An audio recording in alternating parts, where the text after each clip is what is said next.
We are so happy to have not only the star, the director, the writer, executive producer, all here today. And it's all him. It's all Jason Segel. Thanks for joining us, Jason. Thanks for having me. And it's excited to see you. I mean, we know you from so many movies and everything. And of course, television, How I Met Your Mother, all the great Judd Apatow classics that you did earlier in your career. But this one is a very personal project for you. And I think our audience is going to be able to tell that right away from looking at a clip. We're going to show a clip just to set this up and get this going. So take a look at Dispatches from Elsewhere.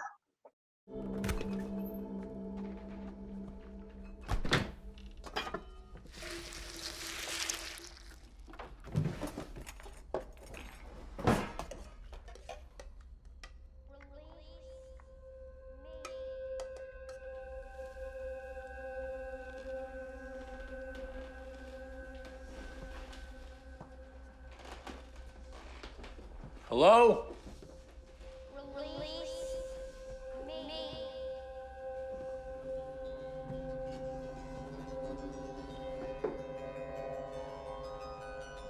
Release. Me. I know. I can hear you. Why do you keep saying that? Sorry, I was just trying to get your attention. Okay, well, you have it. What do you want? I want you to grow the fuck up. You watch your mouth. You're just a boy. Oh, bullshit. I'm not a boy. I'm you. That's the problem. I'm you, and you are not a goddamn boy.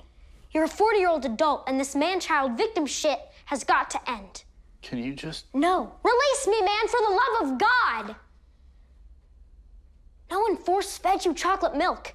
No one made you do anything you didn't agree to do. You got drunk, you got rich, and you stopped being... you. You're a weird dude. You made a Dracula puppet musical. And then instead of letting your freak flag fly, you filled your fat face with cake and whiskey and tried to stay famous. Own it, dude.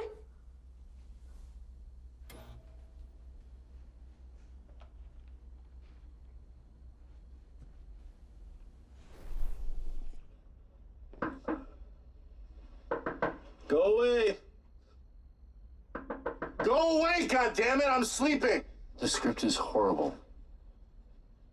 How much? Yeah, I'll take it.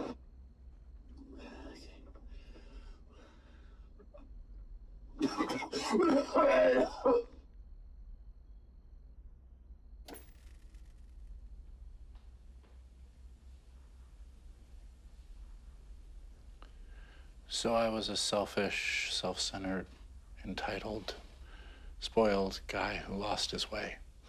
No victim, no villain, just me and my choices. Is that right? There you go. You're cured. I am. No, you're a goddamn mess. But it's a start. I gotta go now. Time to grow up.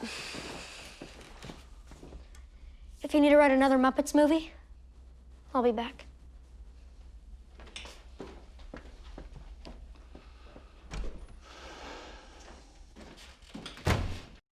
Whoa.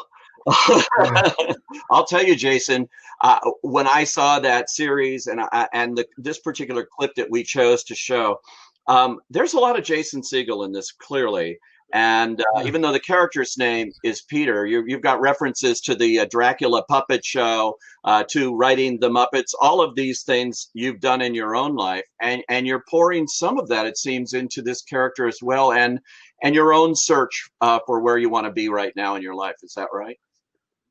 Yeah, well, the series I wrote an almost impossible arc. My character starts out as a guy not knowing who he is, and by episode 10, I literally become Jason Segel. Yeah. By name. It's pretty. I wanted to write something from my guts. It became really important to me when I looked at what I was doing and kind of where I was in my life and my career, to try to really challenge myself to, I don't know, to make something that felt like a piece of art.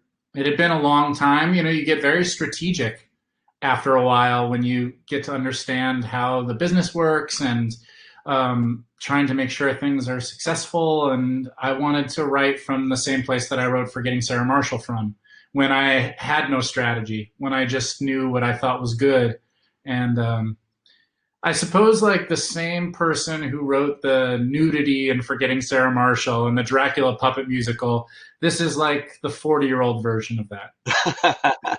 It's very interesting, and it's unique for television. But what it isn't unique for is true artists pouring themselves into what they're writing, and I think that's a safe place to come from when you're trying to create really an interesting thing that people haven't seen before. I've now been in this business for over 20 years. And so I've made a lot of different kinds of things. And I've had the opportunity to see how it feels to live with making those different kinds of things. And the times when I've felt really proud and really my best are the times when I was just really honest on screen and didn't think too hard about anything else. Wow. How did you come up with this concept? Because I think there is a real basis for this. In the Bay Area, this actually happened, the so-called scavenger hunt, where people go on and it goes on for years. Actually, it can.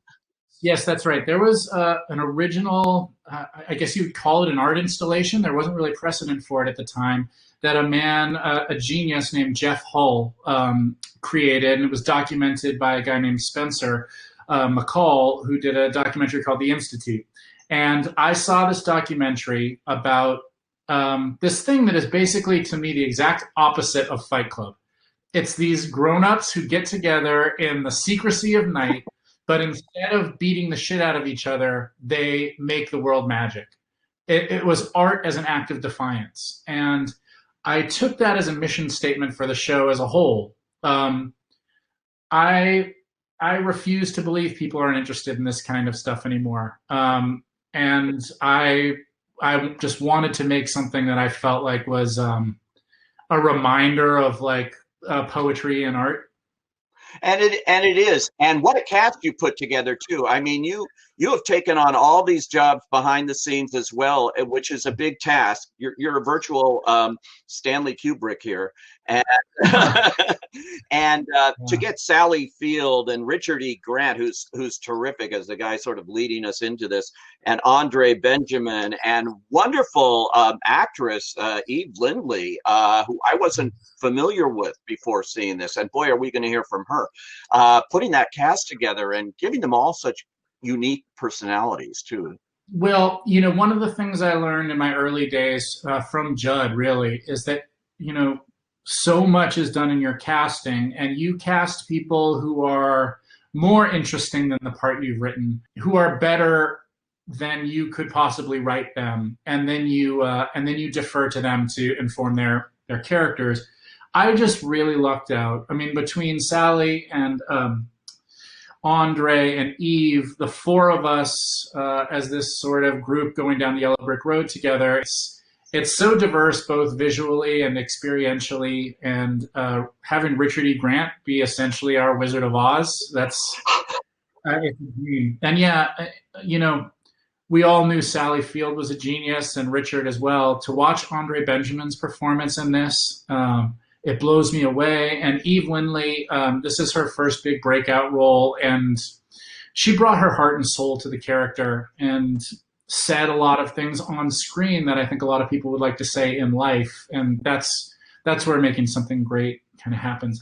This was broadcast during the time of the quarantine and everybody in their home and everyone sort of reassessing, how did I get to this point in my life? It's a very unique time, not planned in advance that was actually going to be the case, when people would be watching this show weekly. Yes, I think the show is very much about community and connecting with one another. And it came at a time where I hope against hope that it was helpful or useful to some people who were looking for some sort of connection. I mean, I can't draw a connection on my own. It wasn't obviously intentional. There's no way to plan for that. And I don't have grandiose visions of what the show was or is, but I do know that it meant something to some people to be able to tune into something regularly with their friends and talk about it. And so I'm proud to have been a part of that. And talk about it We are. It's it's something to check out if you haven't seen it yet. And thank you so much for joining us today on. Thank you. What a treat. Yeah, thanks a lot. Absolutely.